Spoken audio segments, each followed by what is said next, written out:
is my favourite bit. So good afternoon, everyone. I can see people logging in now, which is great. So I'm going to do just a quick introduction as everybody gets online and logged in. So good afternoon, everybody. Welcome to today's webinar, Languages for All, the Push and Pull of Policy with Dr. Abigail Parrish. Before we begin, I'm just going to introduce myself really quickly. So hi, my name's Jess. I'm Marketing Manager at This Is School. I also have our Head of Sales, Veronica, with me today. For those who might not be familiar with us, This Is School is an EdTech platform providing authentic learning content and resources for teachers of French, Spanish, German, Italian, Mandarin and geography. If you want to explore more, please do visit us at thisisschool.com. And we also offer a 14-day free trial. So please make sure you request one if you're interested in anything we have to offer. We host these regular webinars, such as today's, to invite collaboration and conversation, and I really hope you enjoy the session. A little bit of housekeeping. We are in webinar mode, which means that your microphones and cameras as our attendees will be off, but please do utilise the chat section and also the Q&A if you have any questions as we go. We've got time set aside at the end of the session to do Q&A. So please do make sure you add them, and if you pop them in the chat as well, I'll be monitoring everything so I can make sure that they find their way to Abigail at the end. And we are recording today's session, and you will receive this alongside a handful of resources as well by the end of the week, so you can kind of revisit it and share it as you'd like with your colleagues. That's everything from me. I will see you in the chat, and right now I'll hand over to Abigail, and I'll see you all at the end. Lovely, thank you very much, and welcome everybody. Here we go, let's click, there we go. So yes, my name is Abigail Parrish. I'm a lecturer in languages education at the University of Sheffield, and I do a lot of stuff about student motivation, and I've started to think more about how the kind of policy landscape and you know the wider environment that we're in affects that kind of stuff. So this is not so much about motivation today, and more about the policy things. I'm kind of assuming that some people here will not be massively familiar with the kind of some of the ideas and the terminology, so I'm going to explain things as I go along, but if it is something that you're very familiar with, then bear with me. So here we go. I'm going to just whiz through my background very briefly, talk a little bit about the context that we're in, give you some facts and figures, some graphs and that kind of thing. We're going to talk quite a lot about EBacc and Progress 8, which I'll explain for those who are not familiar. We'll talk about how that affects language learning, and then we'll have time for questions.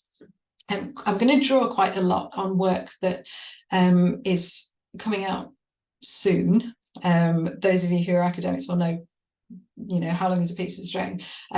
So this is a paper that's coming out in the Journal of Education Policy at some point soon, and when it comes out, we'll make sure that we send it over so you can all have a look if you're interested.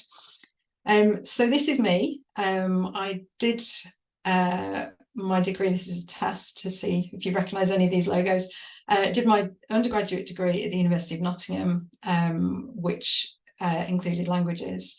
I then did a PGC, so teacher training, in secondary MFL, modern foreign languages, at Sheffield, and a master's, applied professional studies in education, or APSE. And kind of during the time that I was doing that master's, I was a languages teacher in Grimsby, which is what that logo is, and you can see beautiful Cleethorpes in the background. And then I did my PhD at York. I then moved to a university in Lincoln called Bishop Grosseteste, and I'm now at Sheffield. And kind of throughout this, I've been thinking about language learning motivation. That's been the kind of the main thread that's run through all of that. Okay, so just to set the scene a little bit here, we're talking about England. In the UK, Scotland, Wales, Northern Ireland, they all these areas, all the nations have different education policies, so things are different in each of these. So we're mainly thinking, well, we're entirely thinking about England here. And this is what the kind of school system looks like. So we've got reception to year 13, split into primary and secondary, very familiar. We use the terms key stages as well, and you might hear me talk about that.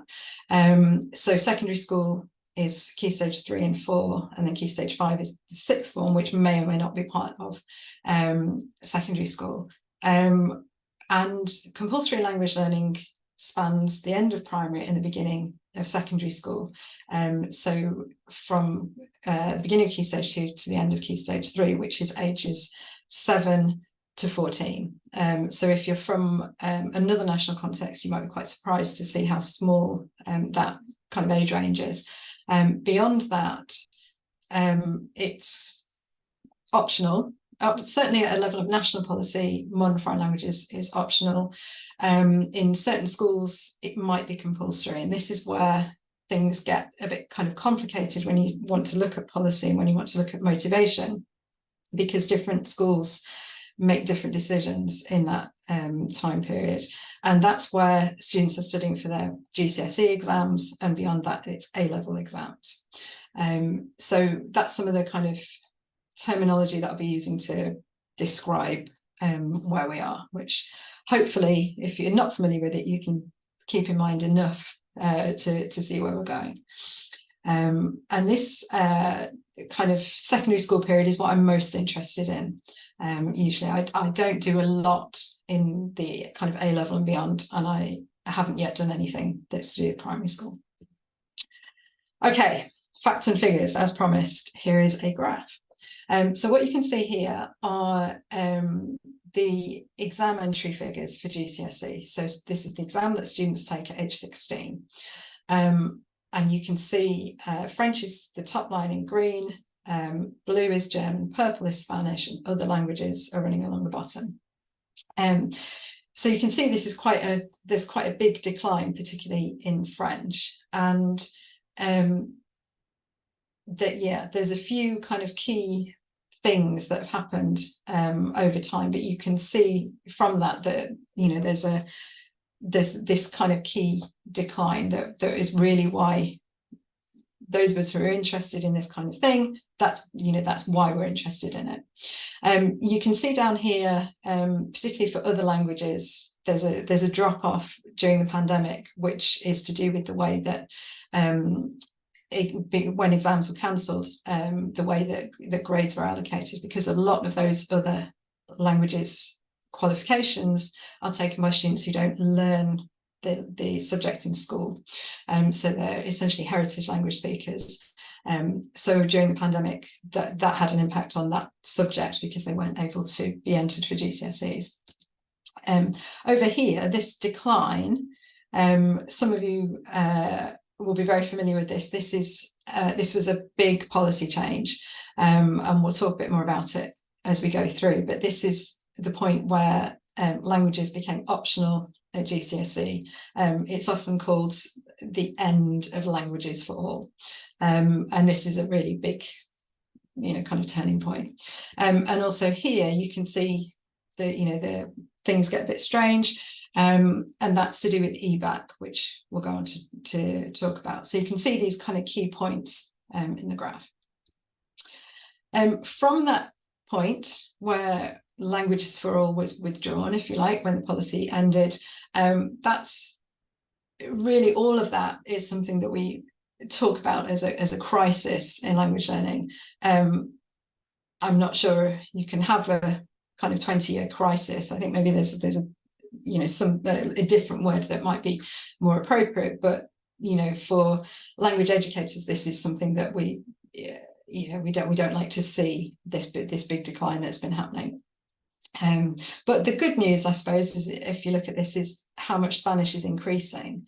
The bad news is really, German is really in trouble. So this is what we're looking at. The data for this comes from JCQ. So this is kind of central data about exam entries, which I put together to make this graph. So I mentioned languages for all. This was a policy change that happened in 2004. it was 2002 that it was announced, and the government said MFL, Modern Foreign Languages, is going to be an entitlement, so it should be available to students if they want it, but they don't have to take it. And what they said was taking the subject is too constraining. For some students, it's demotivating in the short term, and there's consequences for their eventual achievement of qualifications. So this was their argument. Won't say anymore, I think, but that was the argument that was made at the time. The problem with that, of course, is that when a subject becomes optional, the status is lowered. It seems like it can't be that important if we don't have to take it. So there's a real kind of problem there. And at the level of national policy, it seemed to become less important.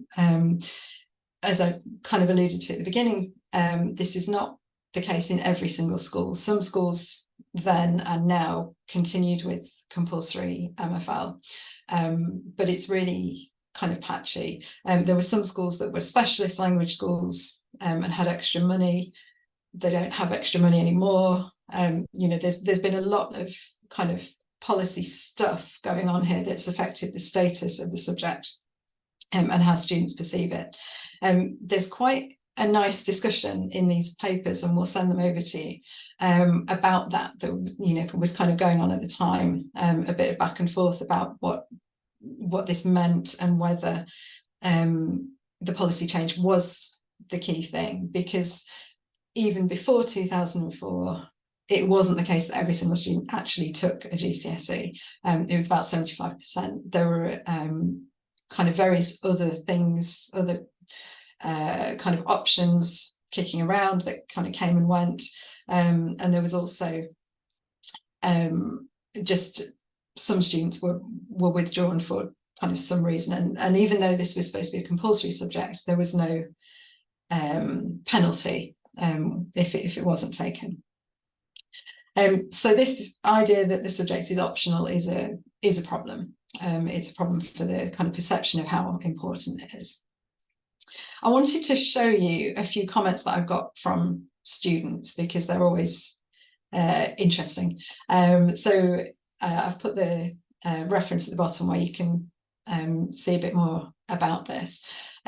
So yeah, these are comments that came from year 10 students, and they were, I was asking them about what they thought about learning a language, and yes, I'll show you them. I've also put that little cartoon of the Brusselo, which I always like, which came from The Guardian, I think. So the kind of a Brexit monster that we have to remember is here as well.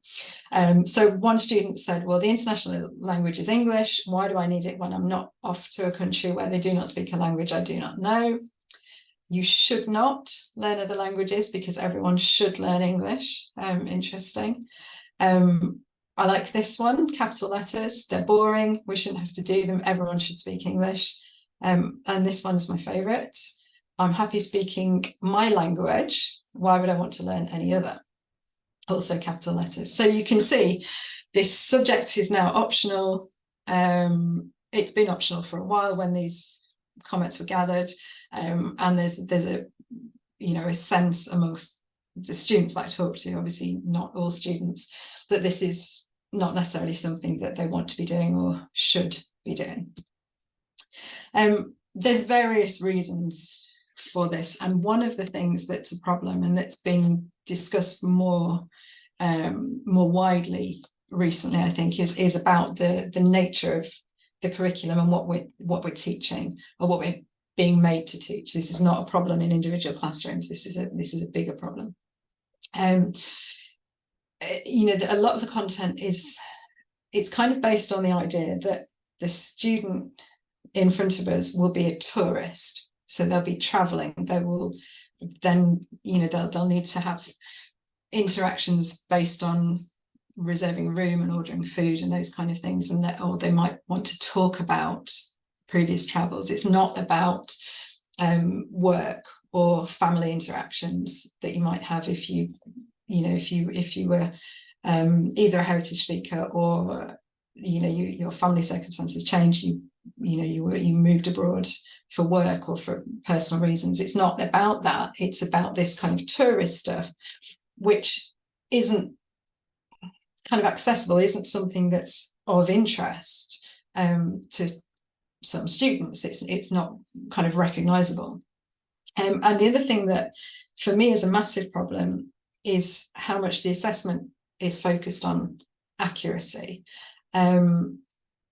because I think we probably all recognize that being a good speaker of a language or a user of a language, it's not necessarily about accuracy. Even in somebody's own language or languages, we make mistakes all the time and we're understood. And if we want, it would be nice to think that we were teaching something that students might enjoy, and that they might not, they might just be able to get on without worrying about, have I got everything perfectly right? But because this is an exam-based system, everything has to be perfectly right. And I think that's a huge problem and a huge misunderstanding of what language use is. All of this, particularly the content perhaps, is, has an impact on students from lower socioeconomic backgrounds, socioeconomic status, because they might not have travelled, or they might not imagine themselves travelling. As I said, I taught in Grimsby, and that's a very deprived area, and the school served the most deprived area of that town. And the students I had in front of me had just, for the most part, had no real concept of this. They went on holiday to Mablethorpe, which was just down the road, if they went anywhere, and they couldn't imagine themselves travelling abroad, and certainly not in a way that would mean they would need to use another language. So this is all becomes something that's just not for them.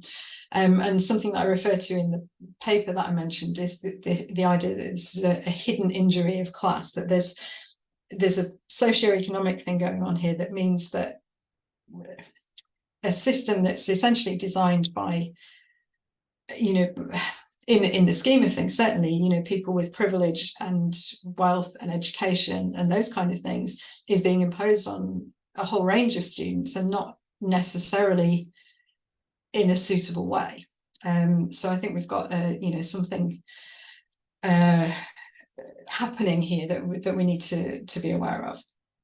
And the other thing about the way the subject is in the curriculum is that it's academic. It's not vocational or applied or anything relating to the fact that language is something we use every day.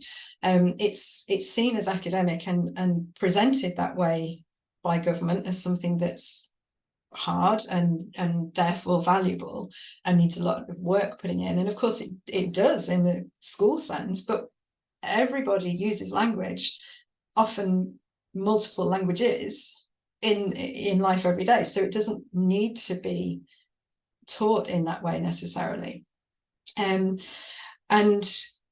what I said about this in the paper is that by not recognizing that we all use language all the time, this is a real problem. We're kind of failing to see what it is that we're teaching. And again, I'm not talking about individual teachers at all. This is a bigger picture curriculum question. It's, we know, I think that individual teachers are all working really hard to counteract this, because we know I'm not one anymore. We know what this is all about. So there's a lot of stuff going on here that, lots of it, things about the suitability as well. I know, I remember hearing a teacher talk about how in Arabic GCSE, some of the vocab is to do with skiing and, very kind of, I don't know, Eurocentric food and drink and that kind of thing, that's just not appropriate for, it's not really appropriate content to speak about in Arabic, but because of the nature of the qualification, that's how it works. And these things don't, don't help, let's say. There's also problems with harsh grading, which you might be familiar with. There's been various studies and that kind of thing done, and essentially it seems to be that it's harder to get each individual grade than in most of the subjects. It's about 1 grade harder for the same student for the same amount of work. And this is quite a nice representation. I think this is from Education Data Lab, who've got some really good stuff if you've not kind of discovered them. And what this is, they're showing for each individual student compared to their grade in English and maths, what does their grade look like for other subjects? And you can see that languages are essentially the ones where they've got the lowest grade compared to their English and maths grade, whereas it turns out to be art where they get a higher grade. But we can see that for whatever reason, languages is the hardest in terms of grading, and so this is a problem too. If you're not committed to learning a language, why would you put yourself through this and risk getting a lower grade? So there's problems about the grading which are known but not being addressed. So that's interesting. So if we think about where we're at, we've got we had compulsory language learning. We've now not got compulsory language learning. You've seen on that graph that there was definitely a decline. And what happened as a consequence of that? Students stopped taking it, and then what? Well, not surprisingly, the number of pass grades dropped because there were fewer students. So there were fewer students passing. It was a grade C was the cutoff for a pass, which then became, or in this data, it becomes a 4 as a pass at a later point. But that's what's considered the pass grade. You can see that the pandemic affected that. So there was a lower number for other languages because fewer people were taking it, but there was a higher number of passes for other subjects because all subjects, not just languages, but all subjects, the grades went up at that point because of the way things were assessed. And you can also see, sorry, in the middle there's a kind of a little effect where we see the EBacc, which we'll talk about. So we saw previously lower numbers, but what we do get is higher percentage of pass grades. So there are fewer people taking it, but the ones who are taking it are the ones who are getting the better grades, or that's there's a link there. So again, pandemic effect here that we need to kind of take with a pinch of salt. But from that 2004 point, the percentage of pass grades did go up, not massively, but the students who chose to take the subject tended to then get higher grades. So it's not, I suppose what I'm trying to say is it's not completely bad news. It might seem like bad news. There are fewer and fewer people taking the subject, and that has knock-on effects at A level, at GCS, at degree level, and then in terms of who's available to train as a teacher, and all these things is kind of a vicious cycle. But the ones who do take it are, their grades are increasing, so that's good, I guess. Let's talk about performance measures. So there are 2 here that are kind of really important. Of course, performance measures are a way of measuring schools. They're not about the students, and it's part of this idea of raising standards. That's why schools are measured in this way, and it's not neutral.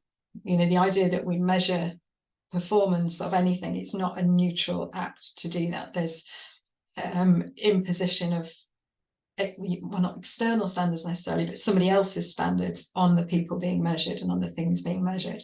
I've cited Alan here. He talks about education as an act of violence, which is quite, a strong way of thinking about it, but this is being imposed. So it's certainly not neutral to measure things, measure education.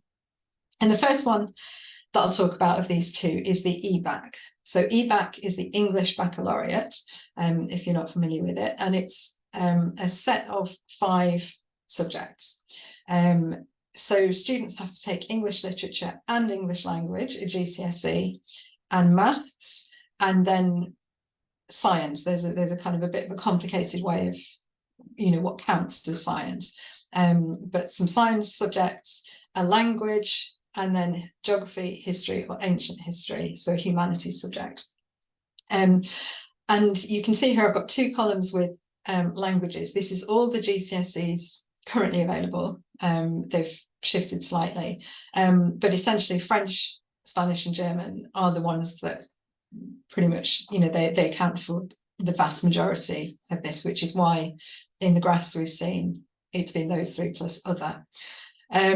So to kind of get an EBacc, which is not, I'm saying it like that because it's not something that students get, but to get the EBacc you have to take all of these subjects. And there's some interesting data, I haven't got it in here, but from Education Data Lab about when students don't get the full EBacc, what's missing, and it's usually the language. So they might have 4 of these subjects, but not the language. I think it's about 80% of the time. I'm not completely sure, but it's usually the language that's missing. So why is it there? Well, this is part of this idea of standards and what it means to be educated. If you've been around, you've probably got one person's name in your mind. At this point, there's kind of one politician who's seen as the architect of the EBacc, and it was originally kind of conceived as a subject which opened doors. So there was this like instrumental idea that this was about employment and about access to the best universities.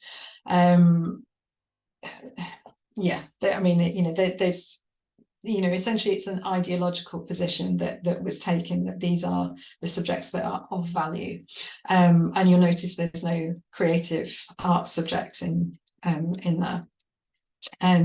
Supposed to open these doors, employment, education, and Beadle calls this paternalist expressions of longing for a more cultured and engaged student population, school population. So this external idea that this is what it means to be educated, this is what we should be aiming for our children to be studying, let's make them do it through this performance measure.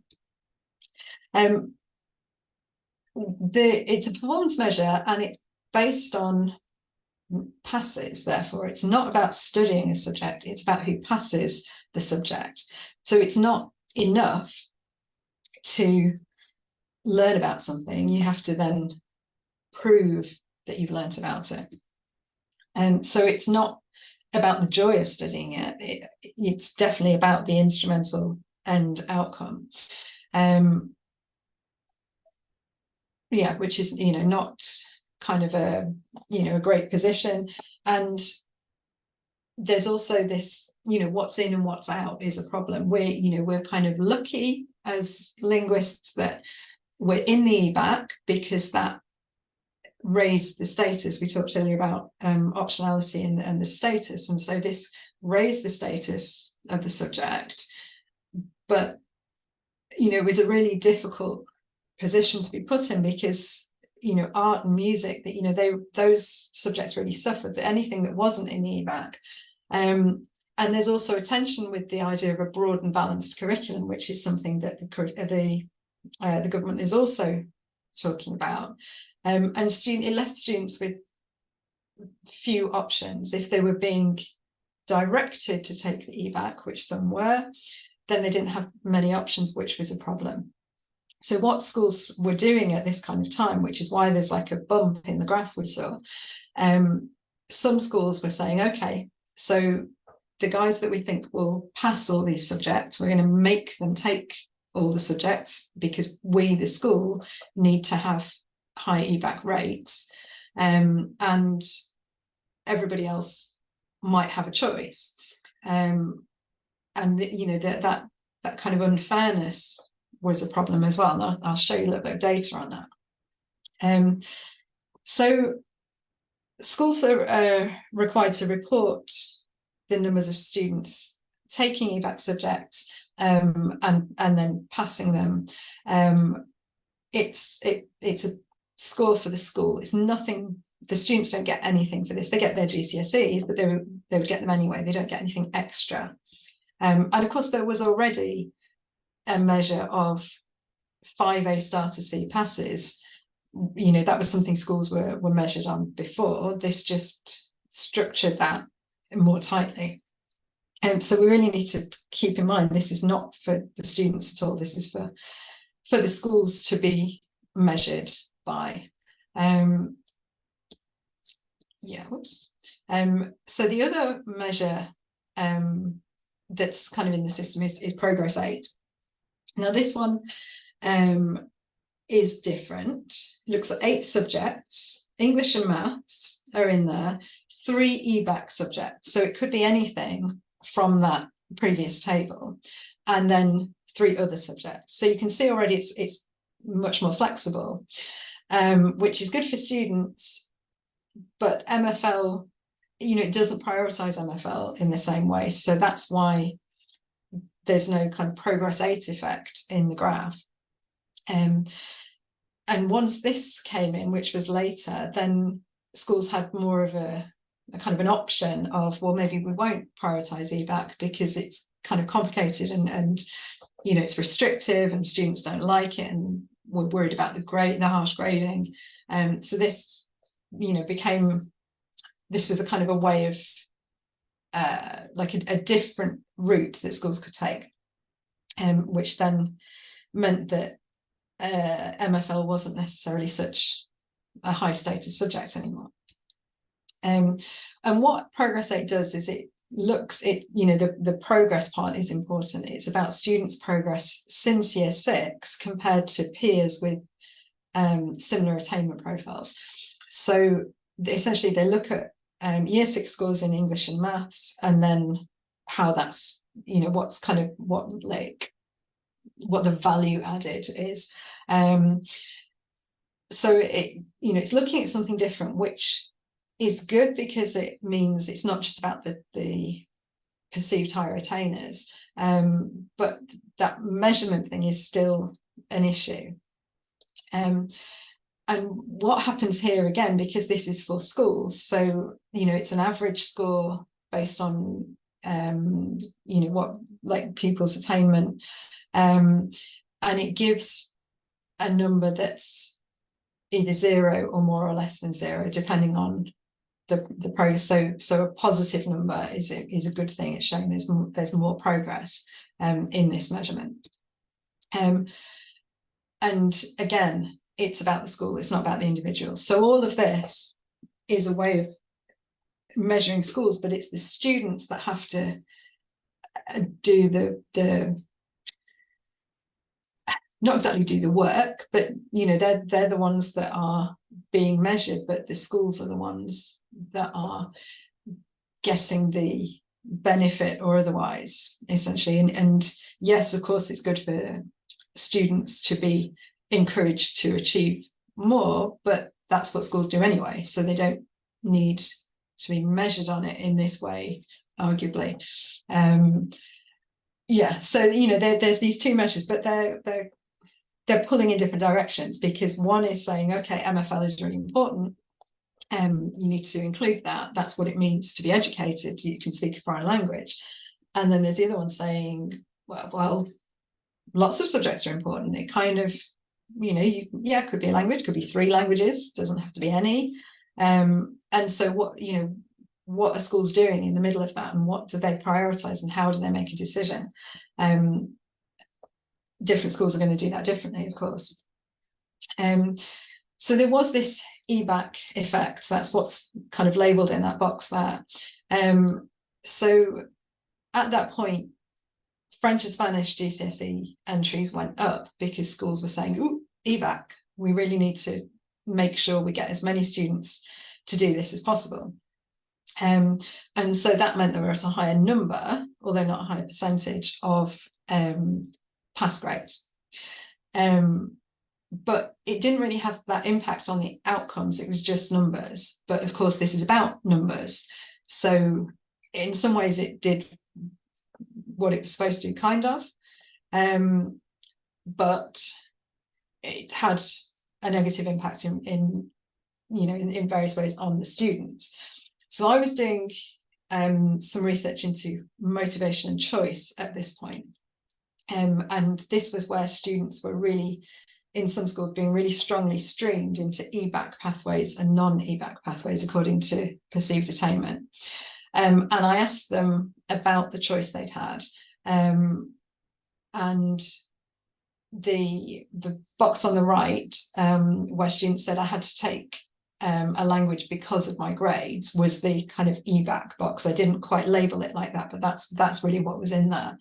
I wouldn't necessarily do this the same way if I did it again, but this is how I did it at the time.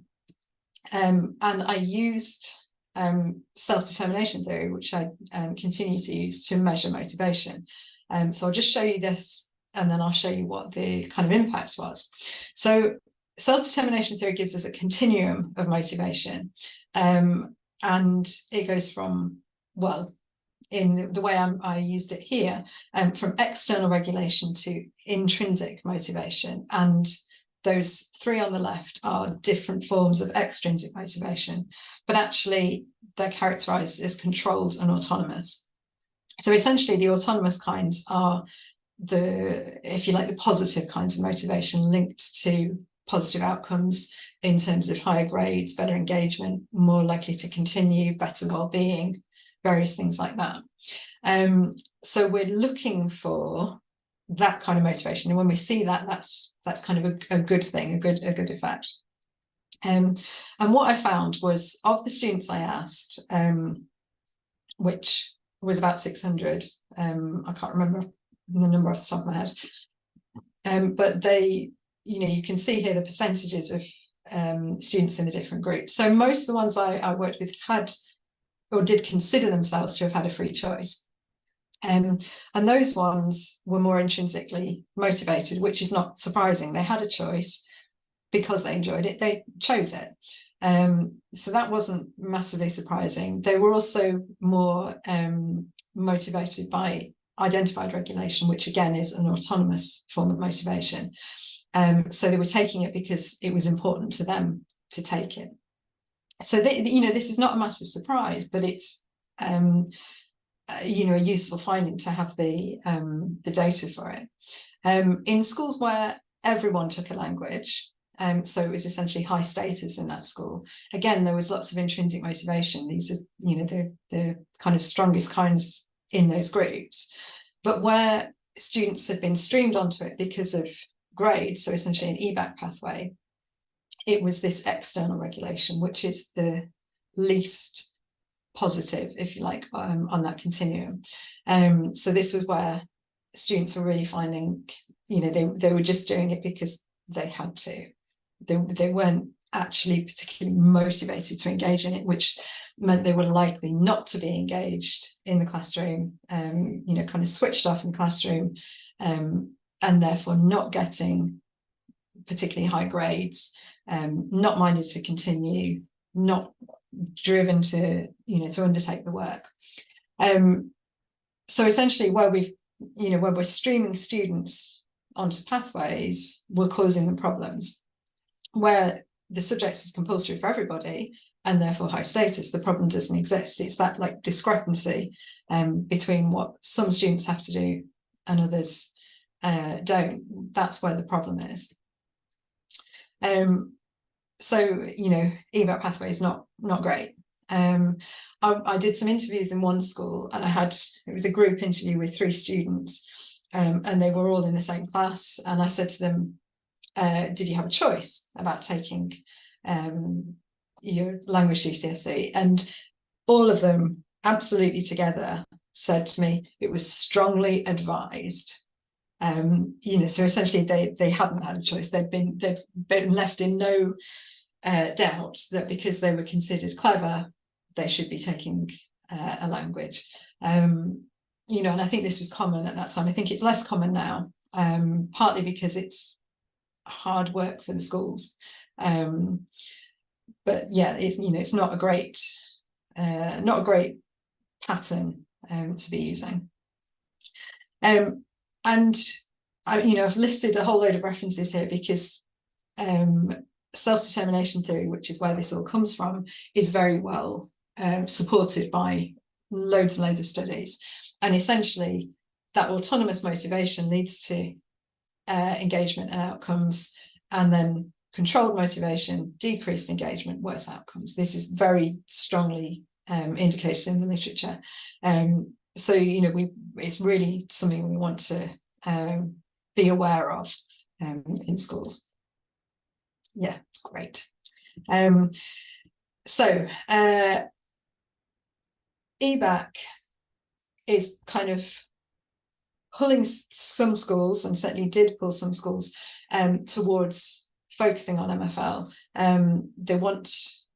They know they need to report this. They want higher numbers, but there's this negative effect. It doesn't increase attainment either. Then Progress 8 pulling the other way, which is all fine, interesting. And you may or may not be aware that the government has an ambition for EBacc. So they don't call it a target. If you're not familiar with this, you're going to enjoy this. So they have this ambition that a certain number of students will take the full EBacc. They wanted 75% of students by 2022, which you'll note is in the past now, and 90% by 2025, which is next year. If you don't know these numbers, they're great. Okay, so 2021, 38.7%. 2022, when we're aiming for 75%, 38.7%. And then last year, 39.3%. So, an increase. But October last year, the government, knowing these figures, said, yeah, but 90% by 2025, that's what we're aiming for. That's our ambition. It's not massively likely, I think, because this is where we're at. This is that data plotted on a graph. This is 75%. This is 90%, maths.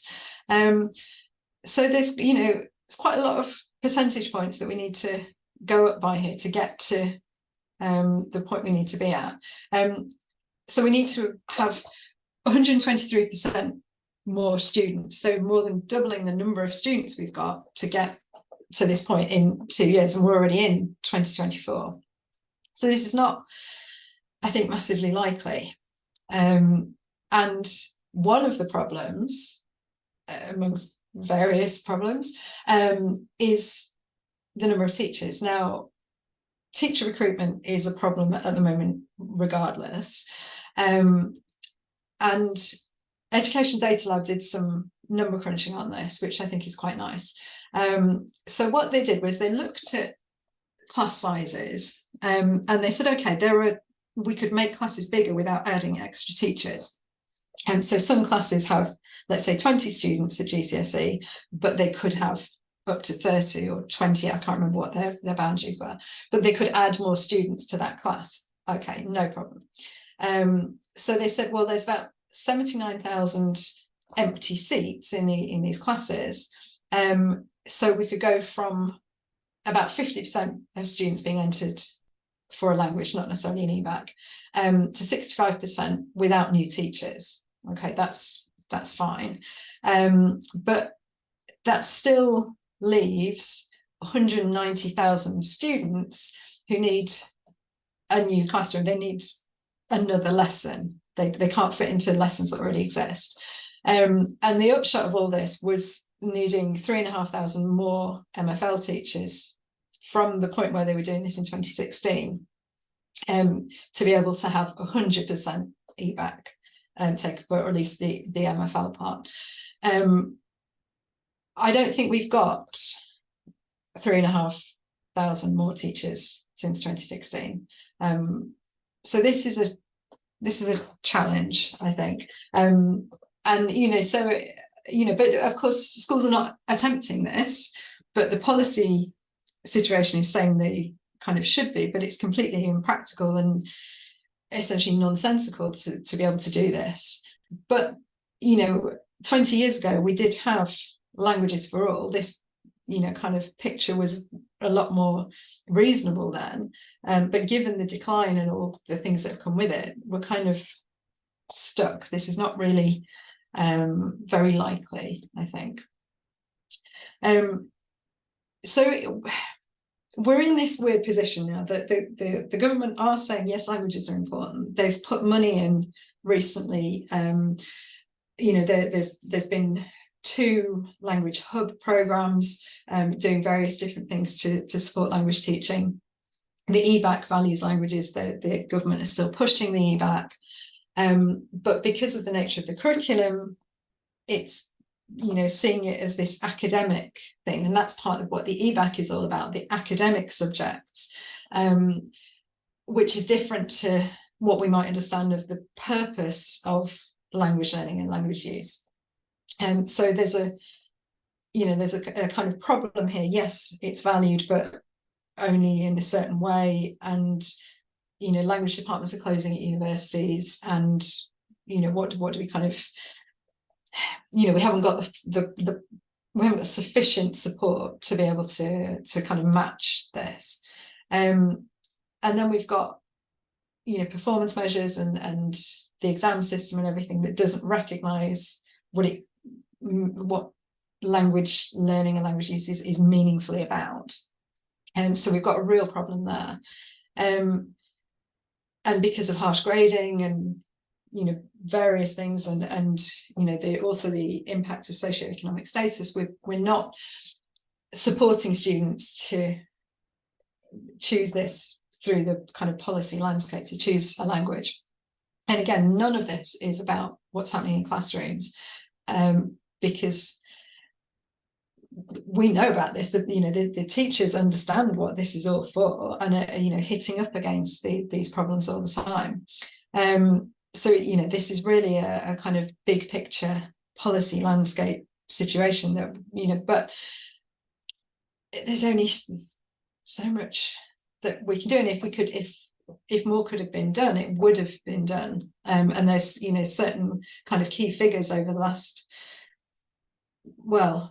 30 or 40 years really who've been working to do this, and just keep getting kind of stumped by various different government changes and priorities and that kind of thing. But I do have some nice things that I thought we'd finish on. So I started with some student quotes, and I've got some more here, but a bit of a different angle. So these, again, year 10 students talking about languages that they'd like to learn. So Arabic and Chinese are really cool languages. They're different to others. I've always wanted to travel to and live in Italy, so learning the language would be immensely valuable to me. I want to make J-rock when I'm older. I don't know if you know what that means. I had to look it up. It's Japanese rock music, which apparently is a special thing. And this one I really like as well. This is a more recent one, where we asked about what do you understand by multilingualism, and this student said multilingualism means you're really cool, and that little smiley face. So I think that's a bit of a a kind of more positive note to end on, and we've got time for questions now, so I think I've timed that just about right. That's so interesting, and I love finishing on the positive note, because one of my questions was going to be, do you have any kind of insight into the students who do enjoy it and are interested, kind of what are they saying? And I think it's really powerful to kind of remember those students as well. We've had one question. Obviously everybody feel free to pop your questions in the Q&A box or in the chat. And we've had one question, Abigail, which is, what initiatives or approaches have you seen which support motivation and engagement? I mean, there's various things. Well, there's loads of things that do that on a, mostly on kind of a small scale if schools are able to get involved with them. So things like the Linguistics Olympiad and I can't think what it's called. Like, there's various things, language ambassadors and, stuff done by Roots into Languages. And I'm thinking of it's like an EU thing. I can't remember what it's called. Some kind of, politics type thing that's linked to languages. There's all sorts of things that either are going on or have previously happened. And, also things about essentially kind of language awareness more than language learning, and language, the usefulness of languages in various jobs, and different interventions to do with that. There's all sorts that's been done or being done, but it's hard to sustain them, funding wise. Schools don't have a lot of time in the curriculum to do them, so they kind of can be quite patchy in where they can have an effect. But there's loads of good stuff. I think the issue is time and funding for these things. But there's all sorts of stuff out there, and the Association for Language Learning is a good kind of place to go to see what's happening and what's being done. Definitely, the Association for Language Learning newsletter alone takes me a long time to get through, because there is just so much happening, and great to see as well. We've had one of the kind of question around kind of NVQs qualifications that were useful for low ability students. Kind of got any kind of take on that? Yeah, I mean, there's been all sorts of different things, asset languages and the kind of languages ladder, and loads of stuff that's happened over the years that that people have put so much work into, and then that have just been kind of brushed aside by various different government ideas, and those kind of things did a lot to show that there's more to language learning than getting things perfectly right to pass an exam, and it'd be great to see some of those things come back, but I don't think there's any government appetite for it. And when they don't kind of count in all these measurement things, they're just not viable. So it'd be brilliant to see some of that stuff come back, but yeah, I can't see it happening soon. We've had another question from Kathy, which I think is kind of related to something you've just touched on, but she's asked, how far do you see it being possible to adjust or add to the curriculum in order to adjust motivation uptake, if this is based on evidence research? And what do you think the timescale might be on that? Yeah, interesting. I definitely think the nature of the curriculum is a problem. I used to find as a teacher it was a problem for me as well. Every time I got to that unit about I switch off the light to save energy, and I like to separate my waste. It just drove me mad. I thought, I've got no interest in talking about this. So I think there's lots of things in the curriculum that are just not inspiring and interesting, and that but I think probably a bigger issue kind of across the board is that idea that they're just not, some of the topics are just not accessible. I used to also have a problem with my students when we first started, and we were asking about family and, do you have any brothers and sisters? They just didn't want to talk about it. They felt that was private, and this wasn't something they wanted to talk about. No matter how many times I said you can make it up, they just felt a bit violated by the questions. And there's so many things like that would need to change to get this kind of ideal scenario where things are right, that would take a long time, and any change in the curriculum in education can take a long time to bed in. So I think timescale was, you know, potentially quite long. I think, you know, I think that the key, it's that idea of autonomous motivation, which is to do with things being fun, but that's to do with the language and learning the language being fun, rather than, oh, we played a game today. It's not about individual tasks or activities being fun, but the whole thing, and it being important to you. And I think given where we are, I think the key thing is to be trying to focus on that. Like, why is this something I should be learning? What's in it for me? And trying to emphasize those things in the beginning, so that everything else becomes more appealing, because, you know, there's not loads that can be done, and there doesn't, you know, there've been changes to the specifications, and they've not done enough at all for these kind of things. So I think we might be waiting a while for like really positive change.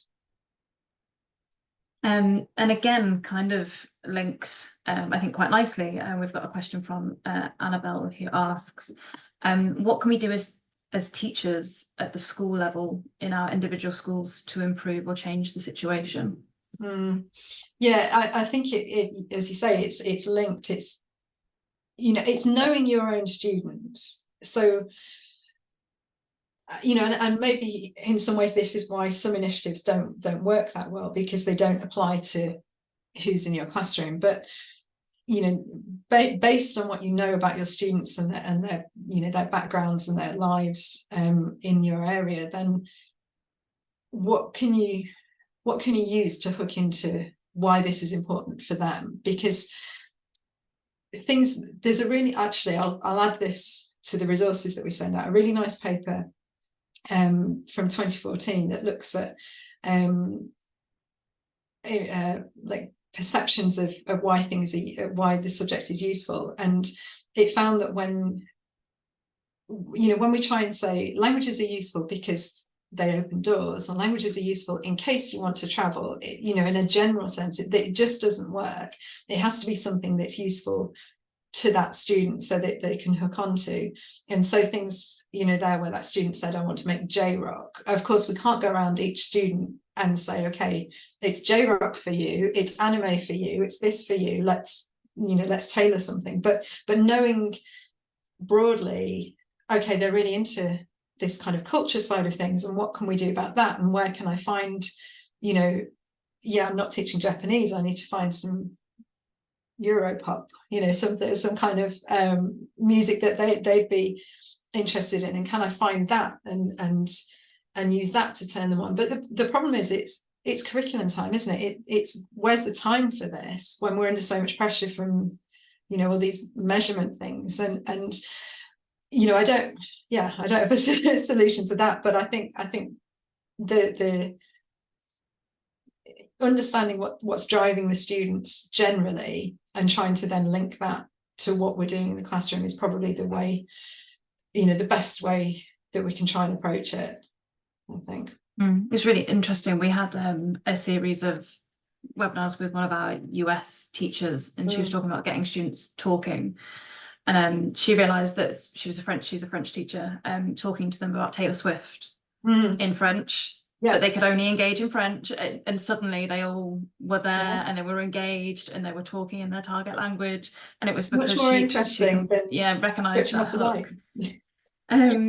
We had another question, which is around, I suppose, AI and languages. Do you have any thoughts on whether AI can have a positive effect, despite the more kind of negative coverage it also gets around ChatGPT churning out essays for homework, etc.? Yeah, that's it's really kind of timely question. I suppose we're all thinking about this, but so I've got kind of two thoughts on that. One is like some of my colleagues who have teenage children have found that their kids are really into, particularly relating to Japanese culture, like AI singers. I think they're called Vocaloids, and they're, you know, they sing, they're you know, they're not real people, but they have this kind of music that they sing, and you can generate, one of my colleagues has been messing around with it, generating her own songs. But, you know, she said, I want you to write me an alternative rock song about my cat, and it came up with something. And you know, but I think there is definitely scope for using AI in those ways. And I think it's something that some students are doing anyway, but they're not necessarily linking it to language. It's more about culture. I definitely think there's stuff we can do with it. I feel personally like I just don't understand it. It makes me feel really old. I feel like I don't know what's going on at all. But I think if we listen to our students on that particularly, there's stuff we can do on it. And then just this morning, I saw the British Council had tweeted something, which maybe is what's prompted this question, where they'd gone to a school in Wales and they'd interviewed students, and then they'd used AI. It was kind of like a deep fake thing. They'd used AI to translate this, and it seemed like the student was speaking in a different language, and the students were amazed to see themselves doing that. It was kind of like a, you know, an ideal self thing, where they saw that there was this version of themselves that could speak fluent French, and it seemed to be something that they thought, wow, you know, I quite fancy this. But I think there is a risk that they think, oh well, there's no point then, because I can just do it on AI. But I think there is a lot of potential. I feel like I don't understand it, but I think, you know, it's something we could definitely use, with, you know, with caution.